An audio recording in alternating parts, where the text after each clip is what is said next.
সরকার নিজেই ব্যাপকভাবে একটি আতঙ্কজনক পরিস্থিতি তৈরি করেছে দেশ জুড়ে। নিজেরাই আতঙ্ক ছড়িয়ে দিয়েছে এবং তারা এক ধরনের সরকারি আদেশ জারি করে ধরপাকড় করা, অর্থাৎ তারা অফিসিয়ালি যেটিকে অভিযান বলেছে, সেই অভিযান গতকালকে থেকে শুরু হয়েছে। প্রতিদিন প্রতিক্ষণ আগামী 8ই জুলাই পর্যন্ত তারা এটি অব্যাহত রাখবে। পথে ঘাটে যাকেই যখন তখন একটু কোনো ধরনের সন্দেহ তৈরি হলে তাকেই তারা গ্রেফতার করবে, টহল অভিযান জোরদার করবে, আইন শৃঙ্খলা পরিস্থিতি ব্যাপকভাবে তারা নিয়ন্ত্রণ করবে, এটি তারা সার্কুলার দিয়েছে। প্রশ্নটি হচ্ছে, সরকার এই জুলাইয়ের এই সময়টা, বিশেষ করে আগামী এক সপ্তাহ কেন নিজেরাই মানুষের মধ্যে এমনতর আতঙ্ক ছড়ালো? এই প্রশ্নটির উত্তর খোঁজার জন্য, বিশ্লেষণ শোনার জন্য আমার সঙ্গে দুজন বিশিষ্ট অতিথিকে যুক্ত করেছি। একজন হচ্ছেন, আপনারা দুজনকেই বেশ ভালোভাবেই চিনেন, একজন হচ্ছেন বীর মুক্তিযোদ্ধা, প্রবীণ বিশ্লেষক, বিশেষজ্ঞ, বীর মুক্তিযোদ্ধা, একুশে পদকপ্রাপ্ত লেখক এবং যুক্তরাষ্ট্রের একজন কাউন্সিলম্যান ডক্টর নুরুন নবী, যিনি এই বয়সেও প্রতিদিন তার কথা দিয়ে, তার অ্যাক্টিভিটিস দিয়ে লড়াই করে যাচ্ছেন।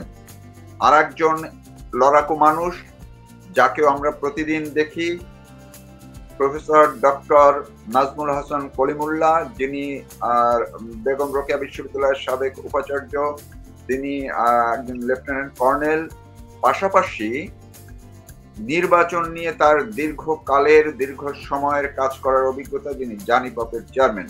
আপনাদের দুজনের প্রতি আমার অশেষ শ্রদ্ধা এবং কৃতজ্ঞতা, ধন্যবাদ জানাচ্ছি আমাকে সময় দেওয়ার জন্য। আমি শুরু করতে চাই প্রফেসর ডক্টর নাজমুল হাসান কলিমুল্লাহ, আপনার কি বিশ্লেষণ যে সরকার এই প্রজ্ঞাপনের নামে বা সার্কুলার জারি করে কেন নিজেরাই আতঙ্ক ছড়ালো? ধন্যবাদ। আমি অবাক হইনি, কারণ হচ্ছে আপনার জুলাই যারা 24-এর আন্দোলন, বিপ্লব, যেভাবে অভিহিত করে তার স্পিরিট ধারণ করেন, তা চাহিদা। আর অগাস্ট আওয়ামী লীগ স্বাধীনতার সপক্ষে যে শক্তি বিষয় আছে তাদের সেই স্পিরিট, কারণ জাতির পিতা বঙ্গবন্ধু শেখ মুজিবুর রহমান শাহাদাত বরণ করেছিলেন 15ই আগস্ট। সুতরাং এই শোকাবহ মাসটি শুরু হয় 1 আগস্ট থেকে এবং শেষ দিন পর্যন্ত এই প্রতিদিনই রিচুয়ালি এই মাসটি স্মরণ করা। ফলে শোককে শক্তিতে পরিণত করবার দীক্ষা যারা বর্তমানে আপাত নিষিদ্ধ দল, বাংলাদেশ আওয়ামী লীগ এবং তার অঙ্গ সংগঠনগুলো, তারা এটা দীর্ঘদিন প্র্যাকটিস করে তাদের মর্যাদা করে নিয়েছে। এবং খেয়াল করে দেখেন, 28 তারিখে আপনার একজন সম্মানীয় ডিআইজি মহোদয় পলিটিক্যাল বিষয়টা দেখেন, স্পেশাল ব্রাঞ্চ ছিল, তার স্বাক্ষরিত এই পত্র নানান নির্দেশনা সম্বলিত, পিরিয়ডটা 11 দিন, 29 জুলাই থেকে 8 আগস্ট। এবং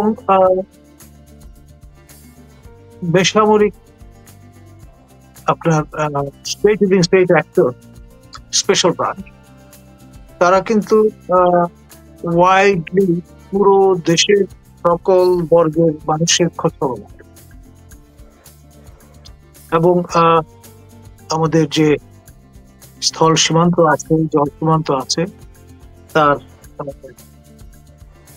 দুই পাশে সীমান্তবর্তী এলাকাগুলোর দিকেও তাদের নজর থাকে। এবং সেই অভিযান থেকে তাদের এই উইজডমটা তারা প্রাপ্ত হয়েছে যে আপনার এই সময়সীমায় দেশের নানান রকমের নাজুক পরিস্থিতির জন্ম হতে পারে নানান কারণ। একটি হচ্ছে জুলাই সনদ বা জুলাই ঘোষণা, তার পক্ষে বিপক্ষে। আরেকটি হচ্ছে অগাস্ট মাসের সূচনা, এবং আরেকটি হচ্ছে আপনার হুট করে মাননীয় প্রধান উপদেষ্টা তিনি নির্বাচনের তারিখ ঘোষণা করে করেন, ফলে তার পক্ষে বিপক্ষে আরেকটি আপনার অ্যালাইনমেন্টের সম্ভাবনা আছে। আর আমি যতটুকু শুনেছি আমাদের সদস্য প্রফেসর ডক্টর আলী রিয়াজ তিনি এই মাসের মধ্যেই তার কাজটি গুটিয়ে ফেলতে চান। ইতিমধ্যে তিনি ফ্রান্স নিবাসী পিনাকি ভট্টাচার্যের লক্ষ্যবস্তুতে পরিণত হয়েছেন। পিনাকি দীর্ঘদিন ধরে একটা স্মিয়ার ক্যাম্পেইন করছেন এগেনস্ট ডেইলি স্টার এবং প্রথম আলো সম্পাদকের বিরুদ্ধে। রীতিমতো থাপ্পড় মারার হুমকিও তিনি দিয়েছেন, যেদিন তিনি আমাকে হুমকি দিয়েছিলেন সেই ভিডিও বার্তায়। আর আপনার যেহেতু আলী রিয়াজ একজন একাডেমিক, তিনি তার যে রিপোর্ট সেটার শেষে কাকে কাকে ইন্টারভিউ করেছেন, কার কার পরামর্শ নিয়েছেন সে তালিকাটি দিয়ে দিচ্ছেন। সেখানে আপনার মাহফুজ আহমেদ স্ত্রীর নাম আছে। তো সেটা তাকে রীতিমতো উত্তেজিত করেছে এবং তাৎক্ষণিক অবস্থায় পরিণত করেছেন প্রফেসর আলী রিয়াজ। তার কাজ গুটিয়ে এই মাসেই চলে যেতে পারে। যে তিনজন কুশীলব আপনার এই জুলাই আগস্ট বিপ্লবের পেছনে নর্থ আটলান্টিকে থেকে কাজ করেছেন, একজন হচ্ছেন অ্যাম্বাসেডর মাইলাম, আরেকজন জন ডেলেনউইচ এবং আলী রিয়াজ। এইটা এবং জন ডেলেনউইচ সম্প্রতি জানান দিয়েছেন যে মার্কিন যে involvement with this July August revolution এটা একটা মিথ, অর্থাৎ ঠাকুর ঘর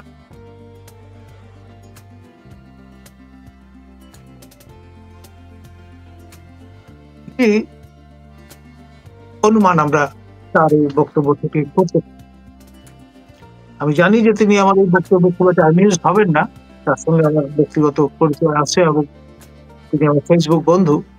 তৎসত্ত্বেও আসলে তিনি যেহেতু তার বক্তব্যটা তুলে ধরেছেন, আমার কাছে মনে হচ্ছে আমি যা মনে করি সেটি আমার পক্ষ থেকে বলে দেওয়া হয়। We may agree to disagree, মার্কিন যে ক্রেতা সেই অনুসারে দেবে। আর আপনার এখানে যে বিষয়টি দেখা যাচ্ছে অদ্ভুত বিষয়, সেটি হচ্ছে বৈষম্য বিরোধী নেতাদের কেউ কেউ বলছেন তারা জুলাই সনদে স্বাক্ষর করবেন না, তার আরো মানে চোখা সনদ চাচ্ছেন। আবার যেটি জানা গেছে যে মূল যে চূড়ান্ত ড্রাফট সেটি 3টি রাজনৈতিক দলকে প্রেরণ করা হয়েছে, বাকি সবাইদের নয়। তার মধ্যে সম্ভবত বিএনপি আছে, জামাত ইসলামী আছে এবং এনসিপি আছে। আর আপনার এখানে ইনকিলাব মঞ্চে তারা 1 তারিখে সমাবেশের ঘোষণা দিয়েছে যে তারা অনতিবিলম্বে জুলাই সনদের বাস্তবায়ন চান। আবার এদিকে মুক্তিযোদ্ধাদের পক্ষ থেকে একটা মোবিলাইজেশন এক্সপেক্টেড। যদি দেখেন যে জুলাই সনদে মুক্তিযুদ্ধকে রিসেট বাটন দিয়ে আপনার সমাহিত করা হয়েছে, তাহলে তারা ডেফিনেটলি সঙ্গত কারণে রিঅ্যাক্ট করবে। আপনার আজকে কফি মিটিং বসেছিলেন মেজর আফতারুজ্জামান, বীর মুক্তিযোদ্ধা। তার মতো মানুষ তিনিও কিন্তু খুব এবং নানানভাবে খোলামেলা চাচ্ছলা ভাষায় বক্তব্যগুলো তুলে ধরছেন। আর এদিকে আপনার যারা তরুণ যুবা পুরুষ তাদের মধ্যে নানামুখী তৎপরতা দেখা যাচ্ছে। আপনার মাননীয় উপদেষ্টা আসিফ ভুঁইয়ার যে এলাকা, সেখানে তার বিরুদ্ধে বিক্ষোভ মিছিল বেরিয়েছে। আবার মাননীয় উপদেষ্টা মাহফুজ আলমের ভাই, যিনি অস্ট্রেলিয়ায় বসবাস করেন, part time student, part time cab driver, তার অ্যাকাউন্টে 6 কোটি টাকা ঢুকলো কিভাবে সেটা নিয়ে অস্ট্রেলিয়ান ইন্টেলিজেন্স ন্যাচারালি বিষয়টা তাদের ভাবনায় ফেলেছে। আপনি তো 5 আইস এর কথা জানেন, তার মধ্যে অস্ট্রেলিয়া তো আছে, স্টেট উইদিন স্টেট অ্যাক্ট, তাদের নজর এড়ানো মুশকিল। ফলে এটা ধামাচাপা দেওয়াটা খুব মুশকিল হল। এখন ক্যারেক্টার অ্যাসাসিনেশনের যে প্রক্রিয়া, উপদেষ্টা 3 জনই বস্তিতে, একজন প্রাক্তন উপদেষ্টা, 2 জন বহাল উপদেষ্টা, তারা এই নেটে মধ্যে চলে এসছে। নাহিদ ইসলাম, সাবেক উপদেষ্টা এনসিপির আওয়াজ, তার পিতাকে নিয়ে রীতিমতো নানান জুসি গালগপ্প সোশ্যাল মিডিয়ামে পাওয়া যাচ্ছে। বন্ধুকে আমি ব্যক্তিগতভাবে চিনি এবং মূলত বাড্ডা, রামপুরা এইসব বেল্টে সামাজিকভাবে ব্যবসা করেন এবং বিখ্যাত যে আবুল হোটেল আছে, সেখানে দীর্ঘদিন চা পানের অবতীর্ণ হয়েছে বলে অনেকেই জানেন। একেবারে আটপৌরে জীবনাচরণে অভ্যস্ত একজন মানুষ এবং তিনি রীতিমতো পুত্র রত্নের কল্যাণের প্রভাবশালী ব্যক্তিত্ব পরিণত। একদিন সচিবালয়ে তার সঙ্গে আমি প্রথম দেখা, তারপর আরো কয়েকবার। এখন সঙ্গে প্রতিযোগিতায় লিপ্ত হয়েছেন আসিফ ভুঁইয়ার পিতা, নানান রকমের কাজকর্মে লিপ্ত হয়ে তিনি যথেষ্ট প্রভাব বিস্তার করতে এর মধ্যে পারঙ্গমতা দেখিয়েছেন। আমরা এখন পর্যন্ত অবশ্যই সহদরের বৃত্তে আছি, আপনার যে রিট সেই পর্যন্ত পৌঁছাতে সক্ষম হয়নি মাহফুজ আলমের। তো এই সবকিছু মিলিয়ে উমামা তিনি রীতিমতো প্রশিক্ষিত উন্নয়নে জানান দিয়েছেন সোশ্যাল মিডিয়ামে যে টাকার কাছে বিপ্লব বিক্রি হয়েছে। কতটা মর্মস্পর্শী আপনার এরকমের কনসেশন, এটা সবাইকে নাড়া দিয়েছে। তো ফলে এক ধরনের ক্যারেক্টার অ্যাসাসিনেশনের আপনার এই যারা বিপ্লবের কুশীলব, তাদের উপর এসে পড়েছে। তো সেই জন্য আমি বলবো যে পথটি এখন কুসুমাস্তীর্ণ নয়। আবার আসবো আমি আপনার কাছে। আমি ডক্টর নুর নবী, আপনি শুনলেন প্রফেসর ডক্টর কলিমুল্লাহ যিনি বিশদ একদম একটি বিবরণী দিয়েছেন, সার্বিক চিত্রটি তুলে ধরেছেন। তো এই চিত্রের মধ্য থেকে যদি এমনটা হয়, 1 জুলাই থেকে 8 আগস্ট পর্যন্ত সরকার যে সার্কুলারটি দিয়ে আইন শৃঙ্খলা পরিস্থিতি রক্ষার জন্য রীতিমতো, আমি যদি সবগুলো পয়েন্টকে মিলিয়ে নিতে চাই, তাহলে পরিষ্কার হয়ে যায় যে তারা রীতিমতো এই 10 দিন বা 11 দিন এটি একটি যুদ্ধ পরিস্থিতি ঘোষণা করেছে। একেবারেই সে পয়েন্টগুলো তো ওইভাবেই আছে। আপনি একজন বীর মুক্তিযোদ্ধা হিসাবে আপনি এটিকে কিভাবে ব্যাখ্যা করবেন যে সরকার এই যে মানুষের মধ্যে একটা আতঙ্ক, এমন অবস্থা যে কোনো মানুষ যাতে এই 11 দিন মানে স্বস্তিতে উদ্বেগ ছাড়া ঘর থেকে বের হবেন, এমন কোন পরিস্থিতি অন্ততপক্ষে এই কাগজটি দেখলে কারোর মধ্যে মনে হবে না। সবার মনের মধ্যে আতঙ্ক ঢুকে গেছে। এইটার আপনার ব্যাখ্যা কি হবে? এটার ব্যাখ্যাটা খুব সহজ। সেটা হলো এই সরকারের মধ্যেই আতঙ্ক, তাদের মানসিক অবস্থা অস্বস্তিতে আছে, তারা ভয়ে আছে, যে কোনো সময় তাদের পতন হতে পারে, এই জন্য তারা আতঙ্কিত এবং এই জন্যই তারা এই সার্কুলারটা দিয়েছে এবং আতঙ্ক সৃষ্টি করবে জনমনে। জনমনে আতঙ্কের চাইতে বরং পজিটিভ কিছু জনগণ দেখতে পাচ্ছে। তার কারণটা হলো প্রফেসর সাহেব যা ব্যাখ্যা করলেন, আমি তার সাথে একমত। সেটা হলো এদের পায়ের নিচে মাটি নেই। যে ফিরিস্তি আমরা জানি, প্রফেসর সাহেব উল্লেখ করলেন, মানুষ এগুলো জানে। মানুষ এত বোকা নয় যে তারা ফলস ন্যারেটিভ তৈরি করে প্রতারণার মাধ্যমে ক্ষমতায় এসে যে প্রতিজ্ঞা করেছিল একটাও ডেলিভারি দিতে পারে না, বরং দেশটাকে একটা ফেইল স্টেট করে ধ্বংসের দ্বার প্রান্তে নয়, ধ্বংস করেই ফেলছে। তো এই যে সমন্বয়করা, সবার বিরুদ্ধে এই কোটি কোটি টাকার অভিযোগ, এটা ওই ওমামান whatever the ladies, young ladies নেই, সে যে বলছে টাকা, টাকা না, দুর্নীতি। মানে এদের সমস্ত অ্যাক্টিভিটি, সমস্ত চিন্তাধারা সবকিছু দুর্নীতি ছাড়া আর কিছু নাই। কিভাবে দুর্নীতি করে ইনফ্লুয়েন্স কাটাবে, টাকা পয়সা বানাবে। একটা টক শোতে একজন হোস্ট বলেছিলেন, একজন কি বলে আলোচক বলেছিলেন যে যে অভিযোগ শেখ হাসিনার বিরুদ্ধে প্রচার করে তাকে ক্ষমতা থেকে সরানোর বাধ্য করা হয়েছিল, তো সেই অভিযোগটা যদি আমরা ধরেই নেই, সেটা ছিল 15 বছরে। আর এই মাত্র 8-9 মাসে সেই দুর্নীতি বলেন, আইন শৃঙ্খলার অবনতি, মব কালচার সৃষ্টি করে যে মানুষ হত্যা, এগুলোকে শেখ হাসিনার 15 বছরের রাজত্বে যা ছিল না, এদের 10 মাসে সেগুলো হয়েছে। তো মানুষ এগুলো দেখতে পাচ্ছে। আর একটা জিনিস, তাদের আতঙ্কের, আমি জনগণের আতঙ্কের কথা বলছি না, আতঙ্ক হওয়ারই কথা জনগণের, কারণ তারাই তো ভিকটিম। এই যে অ্যারেস্ট হবে, প্রফেসর সাহেব একটা টক শোতে বলেছেন যে এমপিদেরকে, আওয়ামী লীগের এমপিদেরকে ঢাকায় নিয়ে আসা হচ্ছে। সেটা একটা আতঙ্কের ব্যাপার, যে সেই জেলখানায় শহীদ নজরুল ইসলাম তাজউদ্দিনের মতো যদি এরা একটা হত্যাকাণ্ড করে, এবং করতেই পারে। আমরা যে ঘটনা দেখলাম গোপালগঞ্জে, এরা যে কোনো কিছু করতে পারে, কারণ এরা তো বাংলাদেশি সেনাবাহিনী নয়, বাংলাদেশি সরকারও নয়, এরা পাকিস্তান সেনাবাহিনী, পাকিস্তানি সরকার।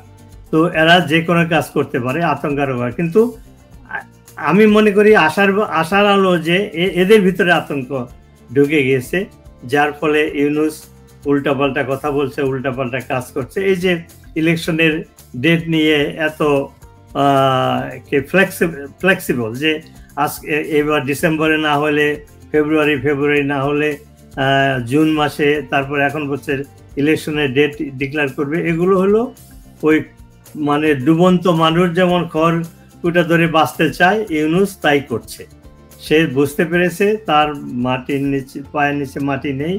তার যে সমর্থক যারা আমেরিকা, তারাও ভারতের কাছ থেকে ব্লান্ট মেসেজ পেয়েছে। ভারত অনেক সহ্য করেছে এই 9 মাস, কিন্তু এখন ভারতকে তার নিজের স্বার্থে কাজ করতে হবে। ভারত কোনোদিনই কারো ভয়ে বাংলাদেশে মৌলবাদী সন্ত্রাসী রাষ্ট্র প্রতিষ্ঠা করতে দিবে না, মেনে নিবে না। এতদিন ভারত কিছু করে নাই, কিন্তু সময় এসেছে ভারতের স্বার্থ রক্ষার জন্য।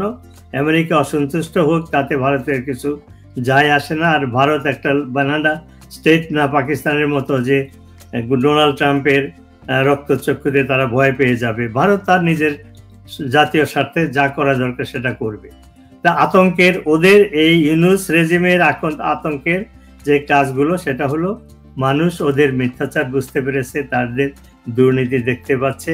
তারা কোনো কিছু ডেলিভারি দিতে পারে না, সেটা স্পষ্ট। মানুষের জীবন ধারণের দুর্বিষহ অবস্থা হয়েছে, জিনিসপত্রের দাম বেড়েছে, লক্ষ লক্ষ শ্রমিক, বিশেষ করে মহিলারা, তারা বেকার। তাদের ফ্যামিলি যদি অ্যাড করেন তাহলে প্রায় 1 কোটি 2 কোটি মানুষ তারা না খেয়ে আসে। তো এগুলো মানুষ দেখতে পাচ্ছে। মানুষের মনে যে জিনিসটা দানা বেঁধে উঠছে যে এই সরকার অবৈধ, এই সরকার হলো দুর্নীতিবাজ, এরা আমাদের বিরোধী। সবাই, আপনি যাকে ইন্টারভিউ নেন বলতেছে আগের আমলেই ভালো ছিলাম, শেখ হাসিনার আমলেই ভালো ছিলাম।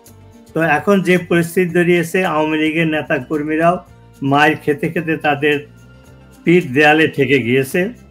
আমি যতটুকু জানি, আমি বিভিন্ন জায়গায় কথা বলি, ফিডব্যাক পাই, ইয়াং জেনারেশন তারা প্রস্তুত। যে কোনো নির্দেশ যদি আসে ৭১-এর মতো, তারা মুক্তিযোদ্ধারা যেভাবে আমার মতো লোক যারা সেই সময় বঙ্গবন্ধুর আহ্বানে জীবন বাজি রেখে দেশ স্বাধীনতার জন্য যুদ্ধ করেছিল, সেই পরিস্থিতি ইয়াং জেনারেশনের মধ্যে সৃষ্টি হয়েছে। তারা স্ট্যান্ডিং বাই, তারা প্রস্তুত আছে। যখনই ডাক আসবে তখনই যে কোনো ত্যাগের জন্য তারা প্রস্তুত থাকবে। কাজেই এই ইউনুস রেজিমের আতঙ্ক হওয়ার যথেষ্ট কারণ রয়েছে, এবং সেই আতঙ্কের জন্যই তারা এই আতঙ্কটা ছড়াচ্ছে জনগণের মধ্যে। ধন্যবাদ। জি, প্রফেসর ডক্টর নাজমুল হাসান কলিমুল্লাহ, নূরনবী যেই কথাটুকু বললেন যে মুক্তিযুদ্ধের পক্ষের মানুষ, আপনিও আপনার কথার মধ্যে বলেছেন, পাশাপাশি আওয়ামী লীগ, যুবলীগ, ছাত্রলীগ, তারা তাদের কার্যক্রম যাদের নিষিদ্ধ বা সংগঠন নিষিদ্ধ, তাদেরও তো একটা চ্যালেঞ্জ এই সময়টিতে। একটা হচ্ছে শোকের মাস, আগস্ট মাস, আবার হচ্ছে 5ই আগস্ট।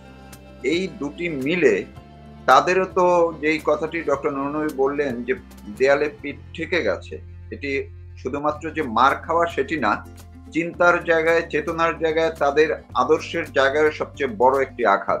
তো তারা যদি সব বাধা উপেক্ষা করে, ভয় ভীতিকে তুচ্ছ করে, তারাও যদি এই সময়টিতে মাঠে নামে এবং ব্যাপকভাবে যে প্রস্তুতির কথা বললেন, সেই ক্ষেত্রে কি হতে পারে? একদিকে প্রশাসনের জায়গা থেকে কিংবা এনসিপির জায়গা থেকে যদি তারা যুদ্ধেন্দেহী একটি অবস্থায় থাকে, আর এদিকে আওয়ামী লীগ এবং মুক্তিযুদ্ধের সমমনা নতুন প্রজন্ম যদি মুখোমুখি নেমেই যায়, কি হতে পারে পরিস্থিতি? দেখুন, অগাস্ট গত বছরে মনোবল ছিল একেবারে পারদের নিম্নাঙ্কে। ন্যাচারালি ক্ষমতার জজবা এটি যখন হারিয়ে যায়, তখন মানসিকভাবে আপনার মানুষ ভেঙে পড়ে। এটা বয়স যাই হোক, প্রবীণ কিংবা নবীন, সবার ক্ষেত্রে এটি প্রযোজ্য। এবং বাংলাদেশে আমরা দেখেছি আপনার 5 তারিখের আগ পর্যন্ত জুলাই পুরো মাস এবং আগস্টের 5 একটা ধরন, আর 5 তারিখ অনওয়ার্ড আরেকটি ধরন। এবং এনার্কি যাকে বলে, নৈরাজ্য, সেরকম একটি অবস্থা সূচিকা কিন্তু জুলাই থেকে শুরু হয়ে গেছে। এবং যে রাষ্ট্রটাকে আমরা চিনি, যে সমাজটাকে আমরা চিনি, এটা ক্রমে অচেনা হয়ে গেছে। ফলে কোনো কিছু স্থায়িত্ব। আর আপনার বাংলা একটা স্থূল কথা আছে, সেটি হচ্ছে জিরো থেকে হিরো বনে যাওয়া। আপনার আমাকে ফোন করে জানাচ্ছিলেন যে অভিনেত্রীর বাসায় চাঁদা দাবি করে পরে পুলিশ সংস্কার কমিশনের একজন অসম্মানিত সদস্য তিনি আটক হয়েছে, তার সাঙ্গপাঙ্গ সহ। এবং তিনি 2 জেনারেশন ধরে আপনার তারা নিম্ন বর্গের মানুষ, সমাজ, যে ইউনিয়ন, যেই মৌজায় তাদের বসবাস, সেখান থেকে খোঁজ খবর নিয়ে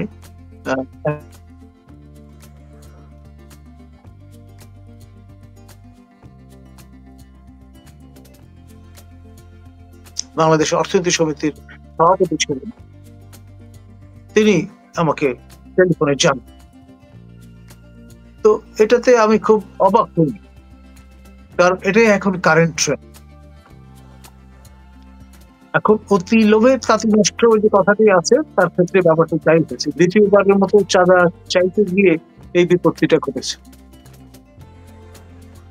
এবং খেয়াল করে দেখেন, সিস্টেম্যাটিক্যালি আপনার ফ্রম উইদিন একটা অদৃশ্য শক্তি ক্যারেক্টার এক্সপোজ করা, ক্যারেক্টার অ্যাসিনেশন করবার জন্য যা যা রসদ দরকার, সবই অ্যাসক্রাইব করে দিচ্ছে ওদের ললাটে। আপনার একজন সাবেক উপদেষ্টা, এখন বর্তমানে দুজন উপদেষ্টা বা তাদের সঙ্গে যারা সাচিবিক দায়িত্ব পালন করছেন বা এপিএস পিএস হিসেবে কাজ করছেন, এই পুরো বলয়টা এক্সপোজ করে দিচ্ছেন। কাউকে কাউকে কায়দা করে দুদকের ভিতরে ঠেলে দেওয়া হয়েছে। তো সব মিলিয়ে তারা কিন্তু খুব একটা মৌতাতে নেই, নেশা কেটে গেছে। এখন ভেতরে ভেতরে হৃদকম্প শুরু হয়েছে এবং সেসব দিন তারা প্রিজন অফ ওয়ার হন, না লিঞ্চড হন, না আপনার সন্তর্পণে এসব জায়গায় আপনার বিটকয়েন রেখে দিয়েছেন সেখানে চলে যান কিনা, এই রকমের নানান আপনার চিন্তা ভাবনা হয়তো মাথায় উঠে দিচ্ছে। তো সব মিলিয়ে তারা আসলে ভালো নেই। ওপর থেকে যতই হুমকি পারেন না কেন বা হুঙ্কার দেন না কেন, সেটার পরিষ্কার একটা রোল প্লে তো আমরা গোপালগঞ্জে দেখেছি।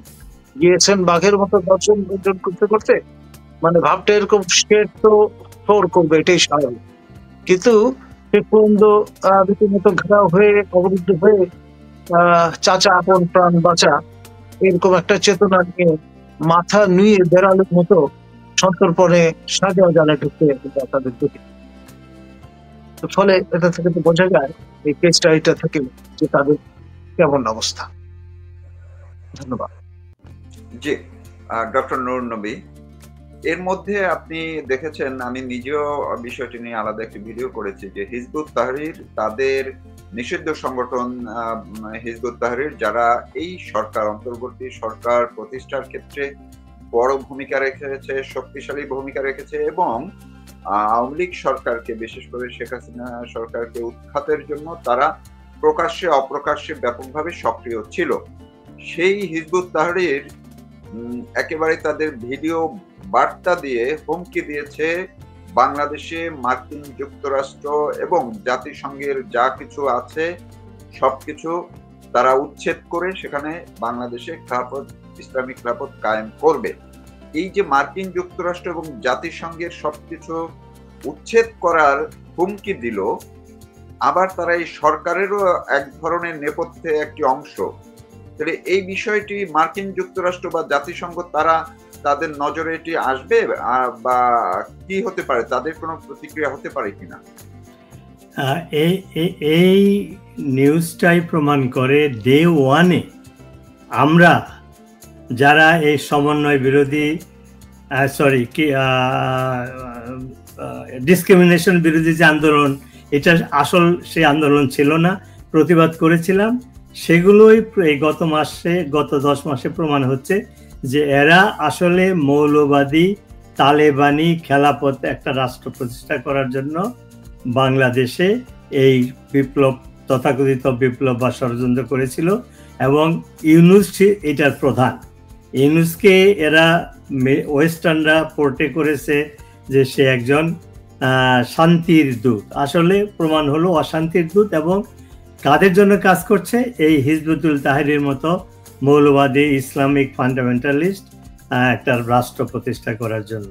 তো এটা আর একটু আলোচনার আগে আমি একটু আগের প্রশ্নে একটু অ্যাড করতে চাই সে প্রফেসর সাহেবের সমর্থনে।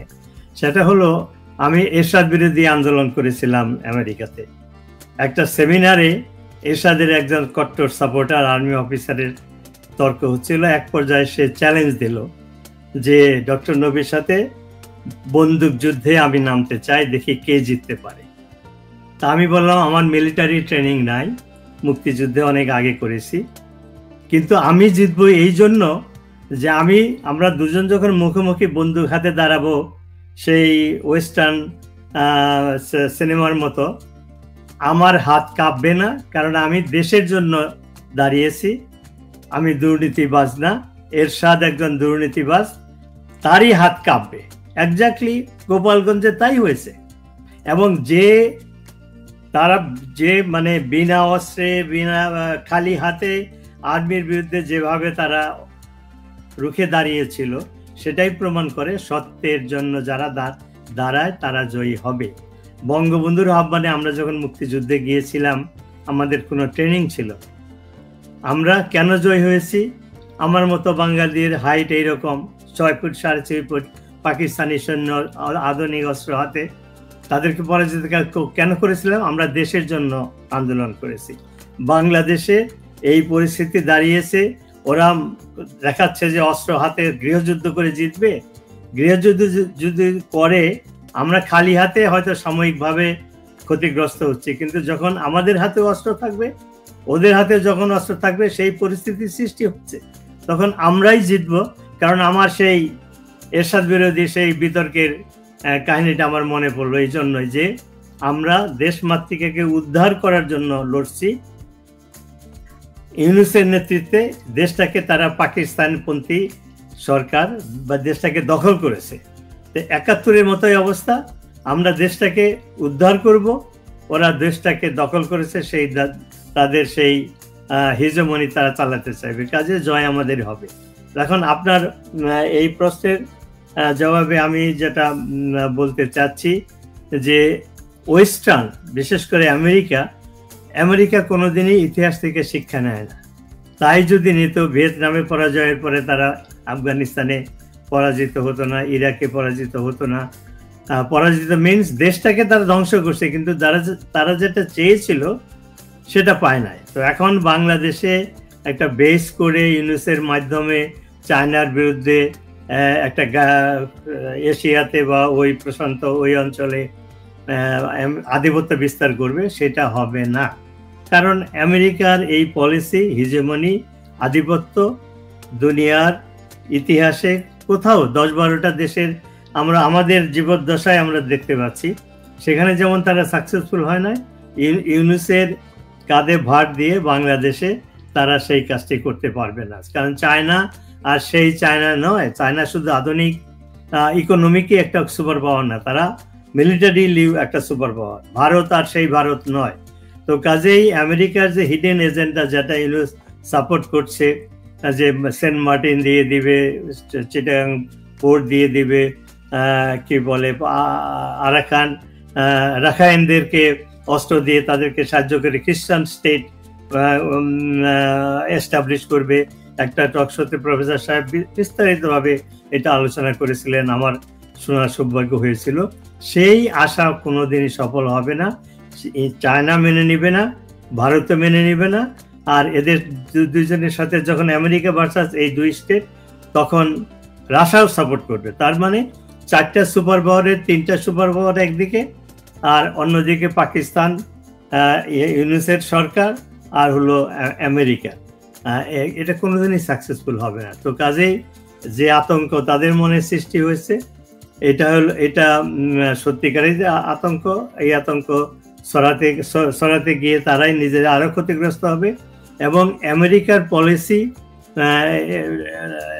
যেই প্রেসিডেন্ট হোক না কেন, ডিপ স্টেটের ইনফ্লুয়েন্স থাকে, সেইটার জন্য সাময়িকভাবে এটা হচ্ছে, কিন্তু আলটিমেটলি এরা যে জিরো টলারেন্স বলে টুয়ার্ডস ইসলামিক ফান্ডামেন্টালিজম, এইটা কোনো না কোনো সময় তাদেরকে অনুধাবন করতে হবে। এবং তখন করলে এই ইউনূস সরকারের থেকে সমর্থন তারা উইথড্র করলে এই হিজবুল তাহরির এবং আদার জামাত শিবির, এদের বাংলাদেশকে একটি মৌলবাদী ইসলামিক রাষ্ট্র বা খিলাফত প্রতিষ্ঠার এইটা বাস্তবায়িত হবে না। সাময়িকভাবে আমাদের একটা সেটব্যাক হয়েছে, কিন্তু আলটিমেটলি আমরাই জয়ী হব। পাকিস্তান পরাজিত হবে ৭১-এর মতোই, ইউনূসকে জেলে যেতে হবে। আমি তো একটু সাথে বলেছিলাম আপনার এখানে যে ইউনূস যে অপরাধ করেছে বাংলাদেশের মানুষের বিরুদ্ধে, দেশের বিরুদ্ধে, স্বাধীনতার বিরুদ্ধে, তার একমাত্র উপায় হলো জাপানি পলিটিশিয়ানরা যেভাবে হারাকিরি করে, মানে আত্মঘাতী করে, আত্মহত্যা করে, ইউনূসের তার জন্য ভালো হবে আত্মহত্যা করা। আর শুধু যদি না করে, তার জন্য যা দাঁড়িয়ে আছে সেটা হলো সারা জীবন জেলে অথবা মৃত্যুদণ্ড, এবং তার যারা সমর্থক তারা কেউ রেহাই পাবে না। জি, অনেক ধন্যবাদ আপনাকে প্রফেসর ডক্টর কলিমুল্লাহ।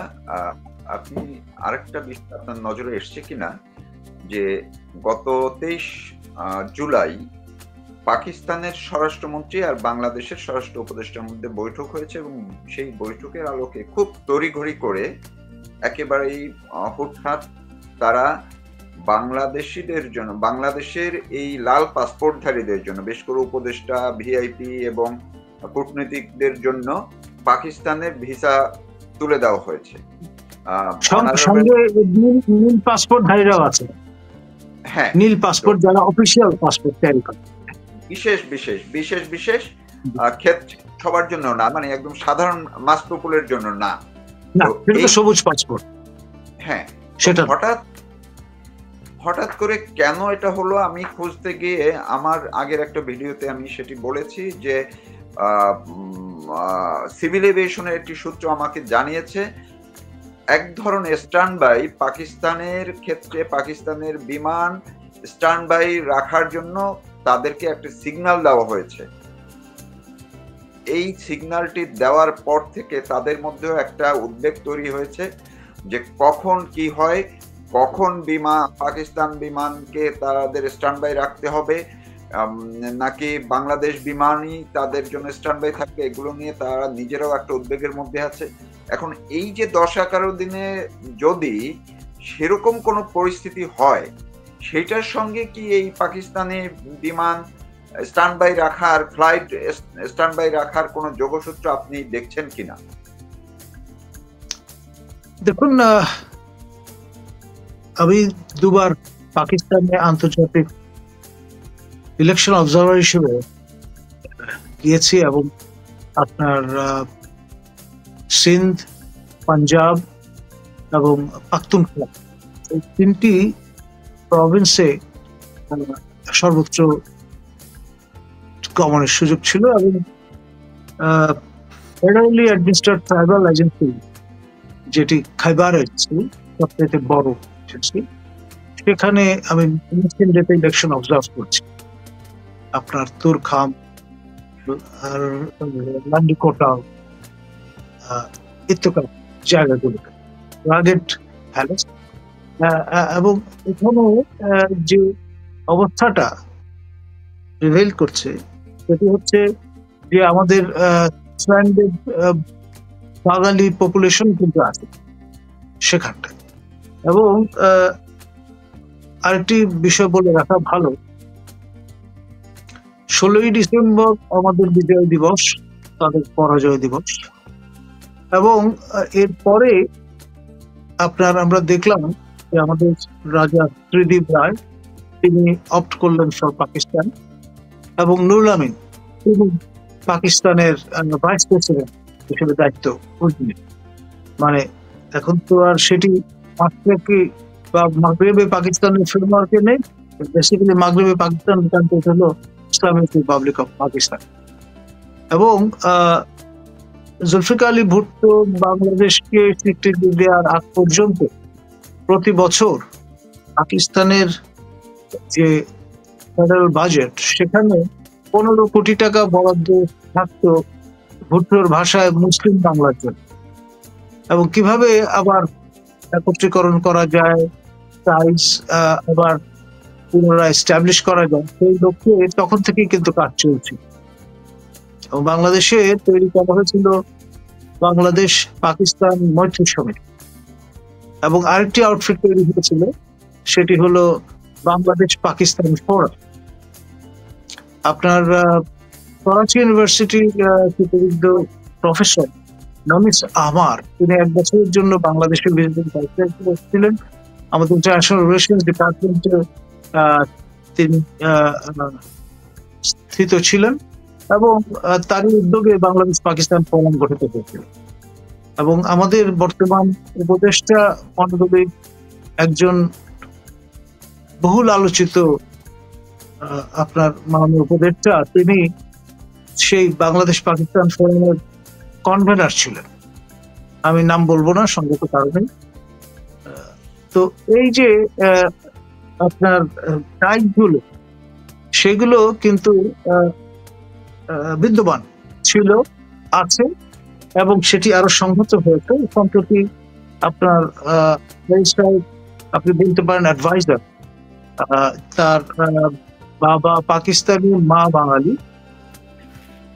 একরাম সেগাল বিখ্যাত মানুষ, দুবাইতে অফিস আছে, লন্ডনে অফিস আছে, পাকিস্তানের গুরুত্বপূর্ণ সবগুলো আউটলেট আছে। তিনি সম্প্রতি বাংলাদেশে এসেছিলেন এবং তার পোস্টম্যান এখন একজন মাননীয় উপদেষ্টা, এবং সেই মাননীয় উপদেষ্টাই তাকে নিয়ে সব জায়গায় ঘুরে বেরিয়ে বিভিন্ন স্থাপনায়। তো এই যে সংযোগগুলো, পিপল টু পিপল কন্ট্যাক্ট, সেগুলো কিন্তু দিন দিন বাড়ছে। আপনার নিশ্চয়ই মনে আছে পারভেজ মোশাররফের কোর্সম্যান মেজর মান্নান, তিনি যখন ঢাকায় এসেছিলেন তখন দে হ্যাড টি টুগেদার। এই সম্পর্কগুলো কিন্তু ইনফর্মাল, ভেরি ইফেক্টিভ। তো সেইভাবে চিন্তা করি পাকিস্তান বসে আপনার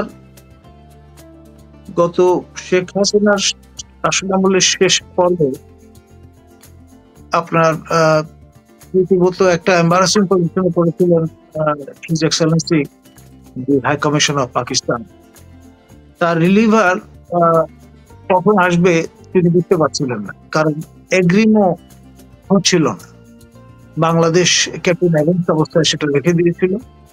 তো সেই পরিস্থিতির ব্যাপক উন্নতি হয়েছে। এখন আপনি দেখতে পাচ্ছেন যে পাকিস্তানের এক্সেলেন্সি হাই কমিশনার কক্সবাজারে আপনার ভ্রমণে গিয়ে একটা এমন পরিস্থিতির সম্মুখীন হলেন যে তাকে কল ব্যাক করতে একান্ত অন্য পায় হয়ে ফরেন মিনিস্ট্রি অফ পাকিস্তান সিদ্ধান্ত নিয়েছে।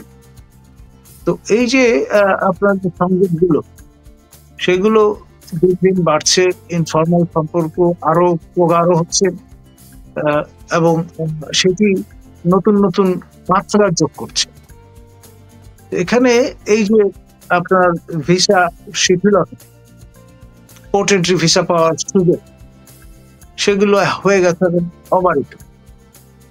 আর আপনার বাণিজ্য সম্পর্ক দিন জোরালো হচ্ছে এবং ইতিমধ্যে আমরা জানি যে আমাদের পোর্ট রীতিমতো ফেভারিট একটা ডেস্টিনেশনে পরিণত হয়েছে পাকিস্তানের বাণিজ্যিক পোর্টগুলোর জন্য। ধন্যবাদ। জি, ডক্টর নূর নবী, আমি ওই যে প্রশ্নটি আমি প্রফেসর ডক্টর কলিমুল্লাহ নাজমুল হাসান কলিমুল্লাহকে করেছি, আমি আপনাকেও এই প্রশ্নটি করতে চাই। যদি এমন কোনো পরিস্থিতি তৈরি হয়, খুবই যেহেতু সরকারের জায়গা থেকে যেভাবে আতঙ্ক ছড়ানো হলো এবং যেই প্রক্রিয়ায় সার্কুলারটি দেওয়া হলো, এক ধরনের যুদ্ধ পরিস্থিতি তৈরির মতোই, যারাই এই প্রজ্ঞাপনটি বা সার্কুলারটি দেখবেন তাদের মনে হবে যে বাংলাদেশে আগামী 1 জুলাই থেকে যুদ্ধ শুরু হবে। সুতরাং এই যুদ্ধ পরিস্থিতির সঙ্গে আপনি যে কথাগুলো বললেন যে আওয়ামী লীগ কিংবা মুক্তিযুদ্ধের পক্ষে তারা যদি মুখোমুখি অবস্থানে হয় এবং আপনার ভাষা অনুযায়ী, আপনার দাবি অনুযায়ী যদি সেই মুক্তিযুদ্ধের পক্ষের মানুষরা জয়ী হয়, তবে তো এই সরকারে যারা আছেন তাদের পলায়ন করা ছাড়া আর কোনো গতি থাকবে না। এখন বলা হয় শেখ হাসিনা বা আওয়ামী লীগের নেতারা প্রতিবেশী দেশ ভারতে আশ্রয় নিতে পেরেছিলেন সহজেই, তাদের সঙ্গে সম্পর্ক ভালো বলে। এই সরকারের যারা আছে, আমি যদি শব্দটা বারবার বলছি, যদি এমন হয় তাদেরও পালানোর কোনো প্রয়োজন পড়ে, তারা তো ভারতে মনে হয় ঠাঁই পাবেন না বা যাওয়ার ক্ষেত্রে সমস্যা তৈরি হবে, কারণ সেই সম্পর্ক নাই।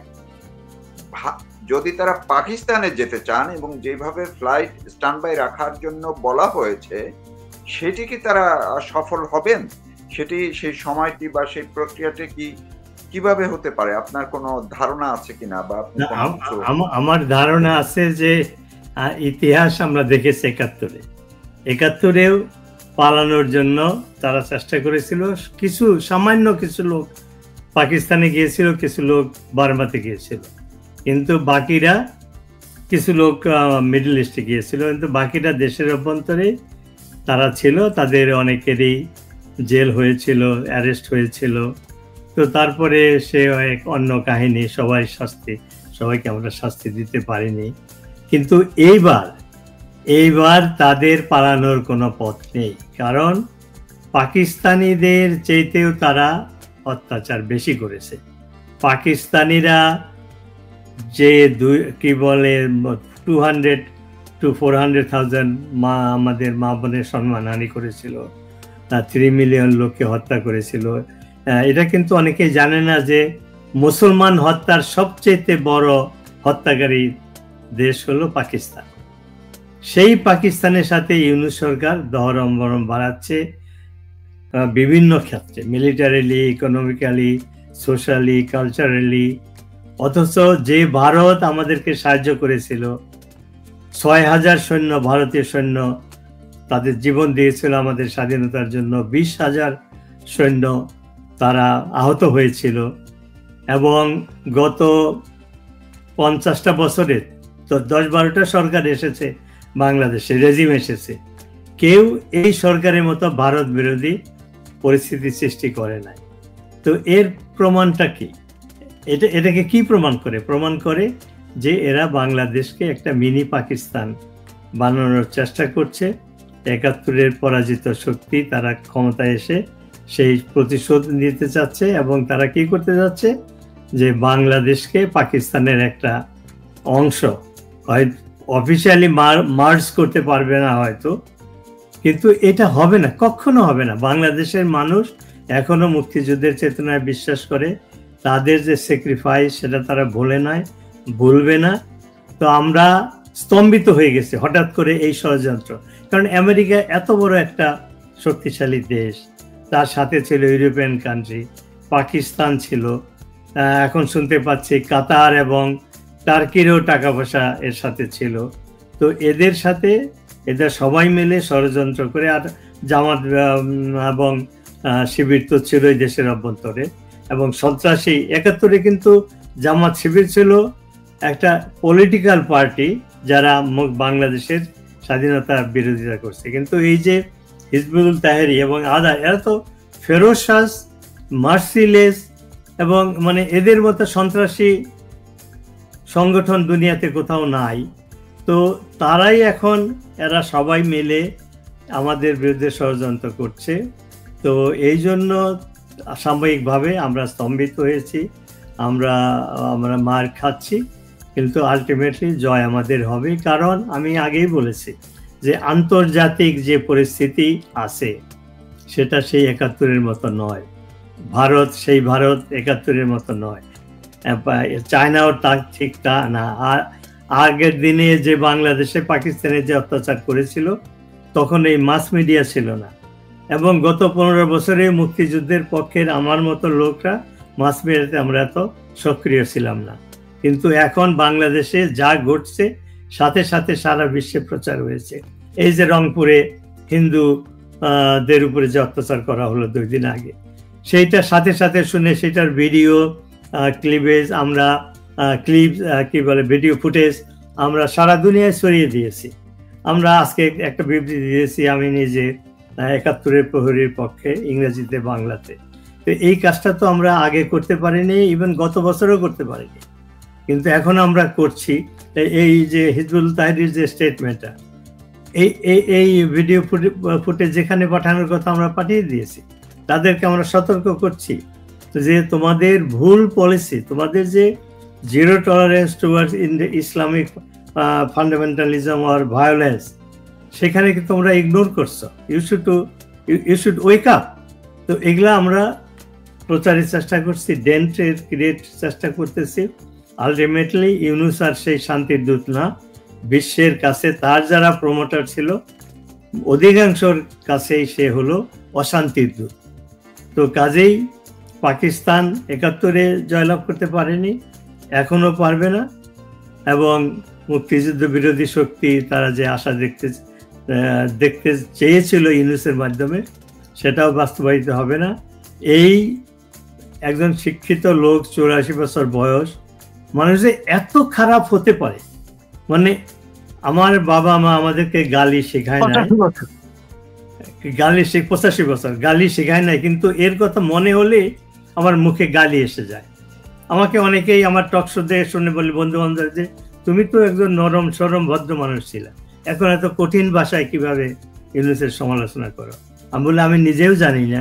আমি যখন আমার ভিডিও আবার শুনি আমার কাছে আশ্চর্য লাগে। তার কারণ হলো আমি একজন মুক্তিযোদ্ধা, আমি একজন দেশপ্রেমিক।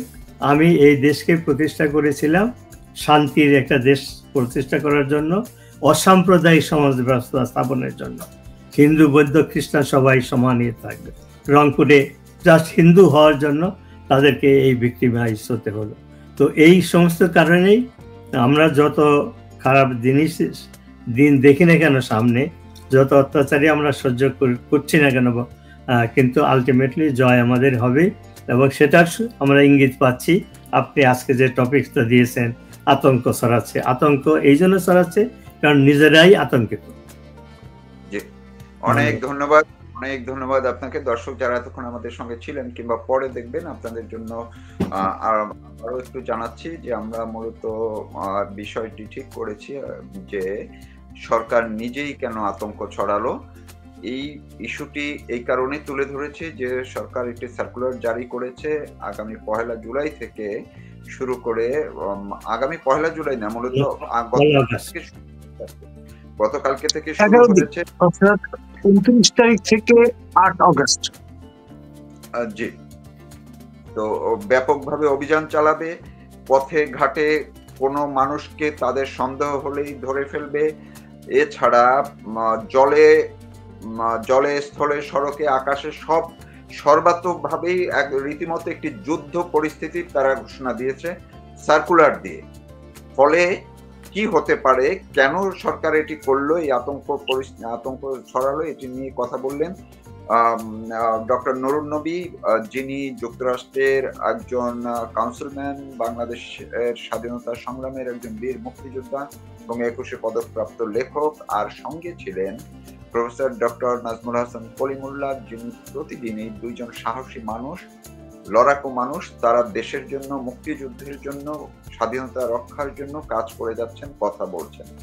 আপনাদের সবাইকে আবার অনেক ধন্যবাদ ও কৃতজ্ঞতা জানাচ্ছি।